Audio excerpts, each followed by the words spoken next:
हमारा घोषणा पत्र घोषित है। जो सरकार में है ना उनका मुख्यमंत्री की घोषणा हुई है ना उनका घोषणा पत्र है और वो सवाल कर रहे हैं। कितनी हास्यास्पद स्थिति है। तो कह सकती हूँ कि जाकी रही भावना जैसी प्रभु मूरत देखी थी तैसी।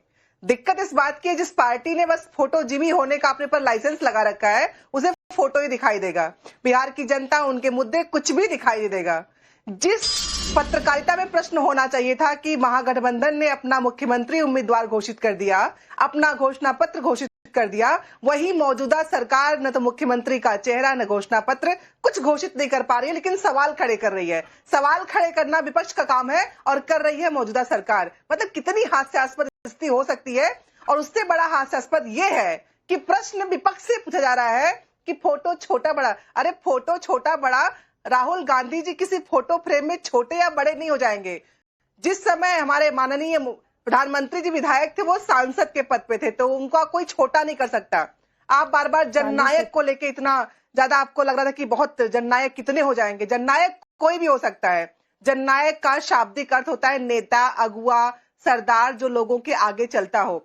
अब उस शब्दों के पर्यायवाची आप लोगों को नहीं पता, आप लोगों को शब्दों के जो संदर्भ है वो नहीं पता, और आप लोग प्रश्न करा करेंगे कि राहुल गांधी जननायक और कितने। जननायक हर कोई हो सकता है जिसमें मादा हो, जनता के मुद्दों, जनता के प्रश्नों और जनता की बातों को जनता से पूछकर लोगों से प्रश्न पूछने की और लोकतंत्र की झंडा फरवादार बनने की कोशिश करने की होती है, वो कर लेता है। तो जननायक तो कोई भी हो सकता है और हम कह रहे हैं कि राहुल गांधी जी सिर्फ जननायक अब तो मुझे लगता है कोई नेता नहीं रहा, सब जननायक ही हैं। पूरी इंडिया गठबंधन में अब जननायक ही हैं, किसी को नायक नहीं, कोई नेता नहीं, कोई प्राइम मिनिस्टर फेस नहीं, कोई सीएम फेस नहीं, सब जननायक हैं। गुरु प्रसाद जी, लेकिन आपको क्या दिक्कत है? किसी का चेहरा छोटा हो फोटो में, बड़ा हो फोटो में, आपको क्या फर्क पड़ता है? आप यूं ही तंज कसते जा रहे हैं महागठबंधन पर। नहीं, देखिए नाविका जी, बहुत दुखद है जब कहा गया कि भाई जननायक कोई भी हो सकता है। मैं बहुत इससे पीड़ित हूं। जननायक एक थे, जननायक एक हैं और जननायक एक ही रहेंगे। ये पुस्तक है, वरिष्ठ पत्रकार संतोष सिंह जी ने लिखा है, मैं पढ़ के सुनाना चाहता हूं आपको। द जननायक कर्पूरी ठाकुर, वो voice of the voiceless, socialist icon Karpoori Thakur was awarded the Bharat Ratna in January 2024। Keyword क्या है, ऑपरेटिव पार्ट क्या है कि वॉज अकॉर्डेड भारत रत्न इन जनवरी 2024। समस्या है, इनको संकर्षण ठाकुर की वो किताब पढ़नी चाहिए जहां लालू जी ने कर्पूरी ठाकुर जी को कपटी ठाकुर कह के संबोधित किया था।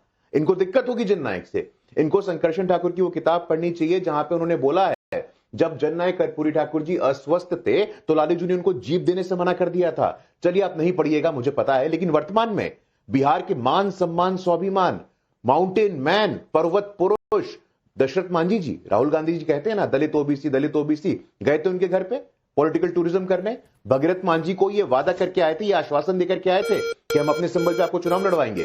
बेचारे भगीरथ मांझी गए, दशरथ मांझी जी के सुपुत्र गए, मिलने तक का समय नहीं दिया। बहुत बात करते हैं दलितों की। कांग्रेस पार्टी के अध्यक्ष राजेश राम एयरपोर्ट के बाहर किसने पिटवा दिया था, बताइए ना आप जरा। बहुत बात करते हैं आदिवासियों की। महागठबंधन में आदिवासी अस्मिता की बात करने वाले जेएमएम को तो स्थान दिया नहीं आपने। अति पिछड़ों की बात करते हैं, पिछड़ों की बात करते हैं। राहुल गांधी जी ने कहा था ना कि अति पिछड़ा डॉक्ट्रिन हम लेकर के आएंगे, अति पिछड़ों को टिकट देंगे। आपकी सूची आई है, कितने अति पिछड़े हैं उसमें? मैं पूछना चाहता हूं आपसे। अरे शुद्ध रूप से। और घोषणा पत्र की आप बात करी थी नाविका जी, मैं बोलना चाहता हूं ये वक्फ के समर्थन में है। वक्फ संशोधन के कानून को वापस करेंगे। मैं तेजस्वी यादव जी को 2010 का लालू जी का भाषण याद दिलाना चाहता हूं। सदन के पटल पे लालू जी ने कहा था कि वक्फ के कारण पटना के डाक बंगला चौराहे पे एक प्रॉपर्टी को हथिया लिया गया है। आप राहुल जी के फोटो की बात कर रही थी। भाई जो व्यक्ति अपने पिता के फोटो को पोस्टर से हटा सकता है, जो व्यक्ति अपने पिता के विचारों को अपने भाषणों से हटा सकता है, जो व्यक्ति एक एक करके अपने भाई और बहन के खिलाफ सर्जिकल स्ट्राइक कर सकता है, जो व्यक्ति बिहार को ठग सकता है, जो व्यक्ति कहता है कि 10 लाख नौकरी देंगे, 20 लाख नौकरी देंगे, लेकिन 10 लाख में नौकरी देंगे, 20 लाख में नौकरी देंगे, जमीन के एवज में नौकरी देंगे, ऐसा हम नहीं कह रहे नाविका जी। ऐसा राउज एवेन्यू कोर्ट ने कहा है। चार्ज शीटेड कन्विक्टेड लालू यादव और चार्ज शीटेड तेजस्वी यादव। मैं बोलना चाहता हूं, और ये मुख्यमंत्री पद की आप बात कर रहे थे ना, आप बात कर रहे थे कि भाई ये मोहम्मद होगा कि कौन होगा। इनके पास ये कहते थकते नहीं है। स्वर्गीय शरद यादव मंडल कमीशन की सिफारिशों को लागू करने में निर्णायक भूमिका निभाने वाले उस स्वर्गीय शरद यादव महान जनवादी समाजवादी नेता के बच्चे के लिए आपके यहां स्थान नहीं है। स्थान किसका है पता है नाविका जी आपको? एक दुर्दांत अपराधी, एक ऐसा व्यक्ति जिसने चंदा बाबू के 3 बच्चों को एसिड में नहला के हत्या कर दी गई थी। उस दुर्दांत अपराधी के जवाब बेटे को लालू जी अपनी कमरे में राजकुमार राजन जी जवाब दीजिए, और जवाब इस बात का भी कि जननायक की तो होड़ लग गई है उधर, शाहबुद्दीन के बच्चे के लिए टिकट है। बिल्कुल, और जननायक की होड़ लग चुकी है। और दूसरी तरफ मैं पूछना चाहती हूं कि ये जो आपने वादे किए हैं, वादे आपने कहा है कि इसमें आप ऑर्डिनेंस ले आएंगे 20 दिनों के अंदर, लेकिन पहली नौकरी देने में 20 महीने का समय आपने मांग लिया है। मैं पूछना चाहती हूं क्या होड़ लगी हुई है जननायक की? पूछना चाहती हूं कि सब ठीक ठाक है? ये जो तस्वीरें बता रही हैं अपनी दास्तां, इसका क्या करेंगे? और जननायक नायक कहने में तो आपके अपनी पार्टी के अंदर इतना अंतर्विरोध है। वहां अब्दुल बारी साहब कह रहे हैं कि आपको समय लगेगा अभी जननायक बनने में। तेज प्रताप कुछ कह रहे हैं, जननायक अब उत्तर प्रदेश उपाधि शिफ्ट हो गई है। चल क्या रहा है महागठबंधन में?